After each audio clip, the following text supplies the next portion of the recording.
Welcome to Bourbon and Beats from just outside Eric's Juke Joint.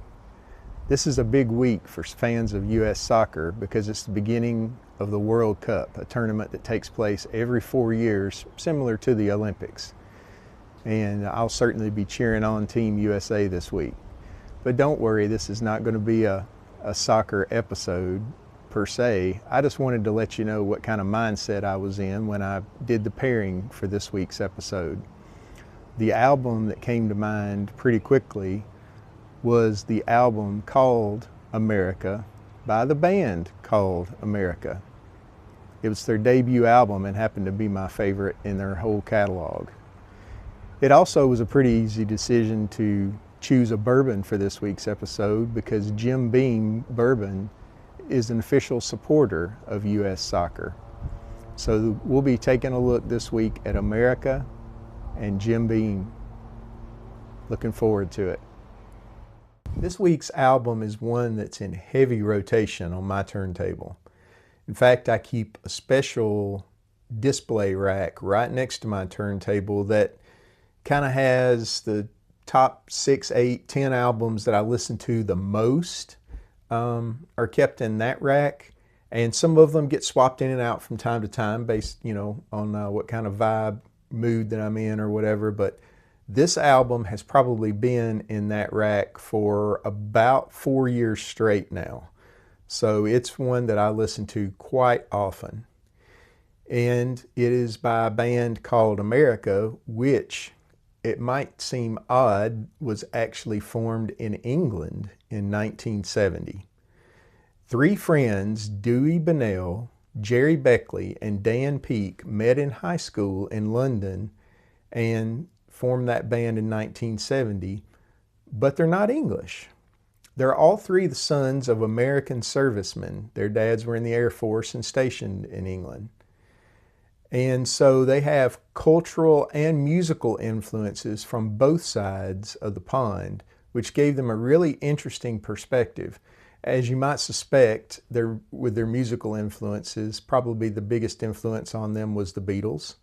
And they ultimately ended up working with Sir George Martin, the Beatles' longtime producer, but not yet. This album, they had a different producer, and it has a very distinct Americana, folky rock type sound to it that I enjoy quite a bit. It's perfect for chilling, relaxing, but also paints a really nice picture in your mind if you listen to the lyrics.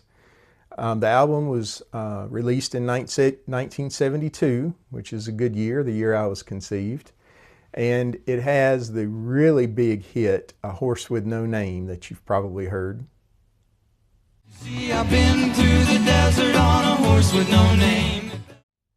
And then it also has a little bit lesser known, but still a really great song called I Need You. You know I need you. But my personal favorite track on the album, if you really made me list a favorite track, is probably the song Here. But every track on this album is killer. And like any good album, there is a kind of a theme that runs through it. That's the thing I love about good albums. It doesn't necessarily have to be a concept album, which we'll probably talk about at some point on this show.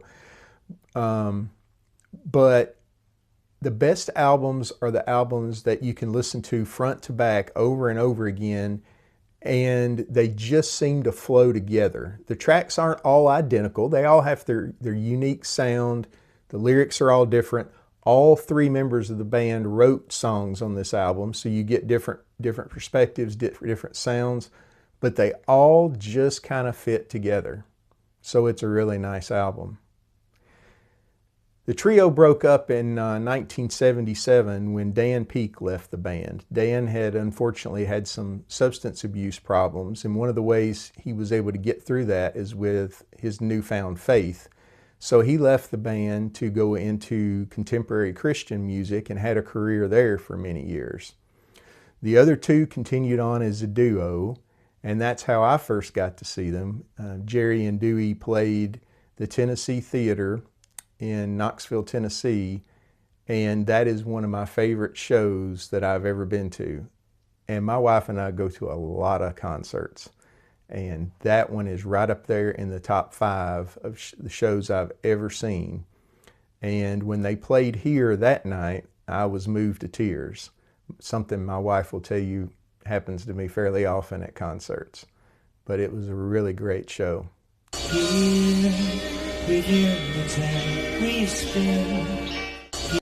Unfortunately, now they're not even a duo any longer. Jerry retired from touring in 2024, and to stay at home and spend more time with his family. Dewey still tours under the name America, and I have gotten to see them once since it's just been Dewey, but it's not quite the same. A little bit of the magic is gone. The songs that are Dewey songs still sound great live when he performs them, but the songs that were Jerry songs that you're used to hearing him sing lead on just don't sound the same with a, I guess for lack of a better term, a hired gun filling his role in the band. But overall, this band has been really special to me, and this is what I think is their best album, so I definitely recommend it. When you're thinking of good old folk Americana type rock and roll, Jim Beam is as good a bourbon as any to kind of match that vibe.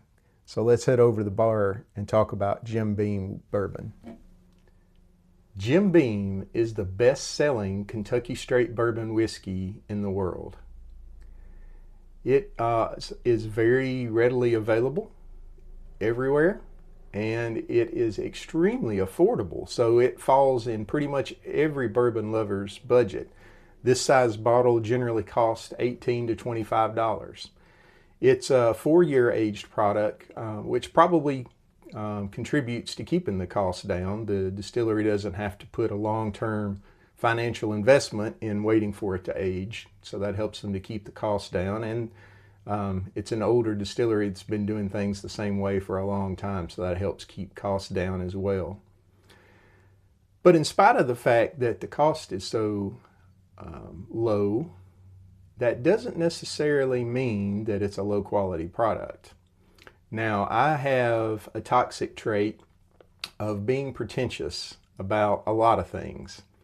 I often select the clothes that I buy, the bourbon that I buy, the kind of cars I like to drive, based on a lot of factors other than the practical ones. But what I have found with bourbon is that cost doesn't necessarily mean quality. I got some help in finding that out from my son-in-law, Dustin. Dustin had just become a member of our family, and not long after that we had a Christmas event, and he brought a bottle of Jim Beam along with him to that Christmas event. And I didn't have any bourbon with me, so I was very grateful that he offered to share his bourbon with me, because, you know, family events can be rough sometimes. There might be a little bit of family drama, or it might be really, really noisy. So for a lot of reasons, just a little bit of bourbon can relax you and put you in just the right frame of mind so that you can really enjoy yourself and maybe not be so nervous or uptight about things. So I was really grateful that he let me do that, and I was pleasantly surprised at the quality of the bourbon, given the fact that, you know, I'd always thought of it as a lower shelf bourbon. I thought it pleasantly surprised me at how much I enjoyed sipping it.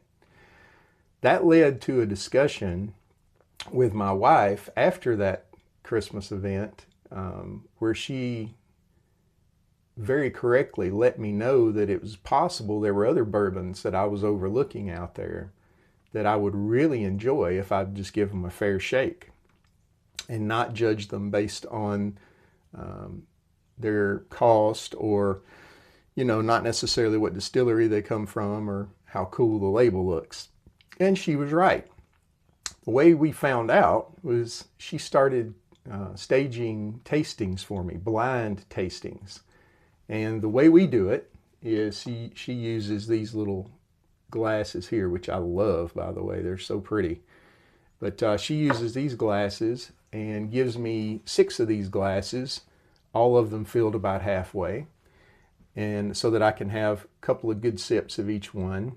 And I have a notebook. I keep notes on aroma, what I smell, what notes I might pick up from that, and then I taste them and put down what I notice in the flavor. Is it nuttier? Do I smell or taste more vanilla? Is it more oaky? All those things. And then I also rank them 1 to 6, all without knowing what I'm tasting.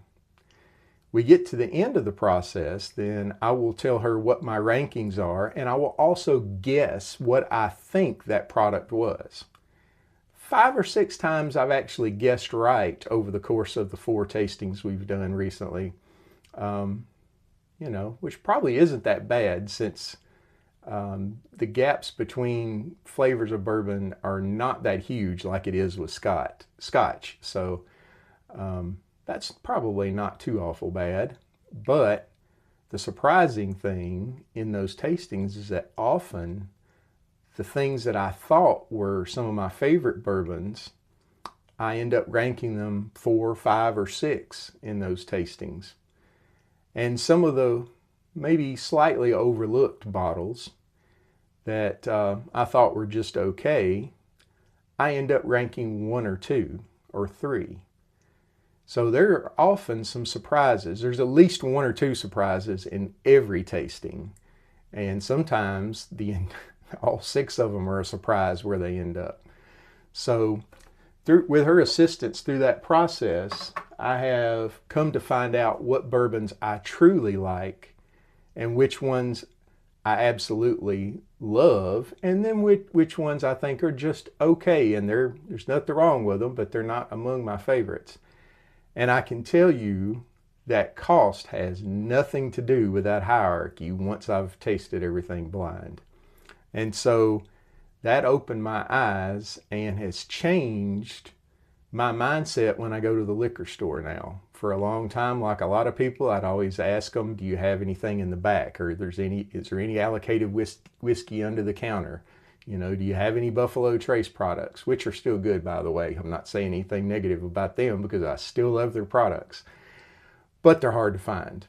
So I would chase those bottles for a while, but now, instead, my approach is I want to buy a bottle that I don't have and haven't tried before and maybe have overlooked, and then bring it home, sample it knowing what it is, but then also include it in one of the next blind tastings so I can find out where I really rank it. The ultimate goal is for me to take all the bourbons that place 1 and 2 in those rankings of 1 to 6 of each tasting, and then do kind of a playoffs, if you will, so that I ultimately find out what my top 5 bourbon choices are. So maybe you can come along with me on that journey, and I'll start filming my half of those tastings. My wife is perfectly content to not be on camera and to just support me from behind the camera. So I appreciate her support, but maybe I'll just film my half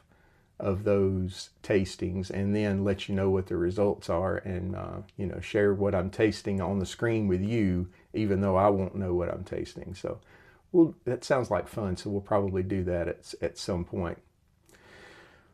But this one was one that did surprise me, and so I'm glad that I was able to give that one a sample, and thank you, Dustin.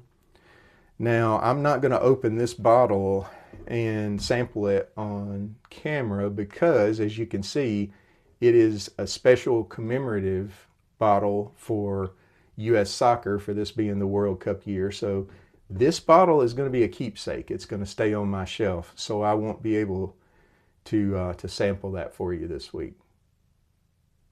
Or maybe I came prepared so I wouldn't have to open my other bottle.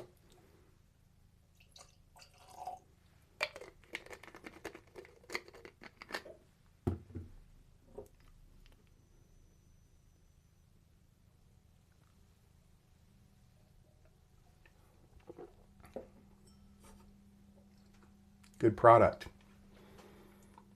Never going to be one of my favorites, but very solid offering. Well, looking forward to seeing how the USA does in the World Cup this week. If we win, I'll be drinking to celebrate. If we lose, I might be drinking to drown my sorrows a bit. But whichever scenario plays out, you can rest assured of one thing. It's going to be good old American whiskey in my glass. Cheers, and happy World Cup.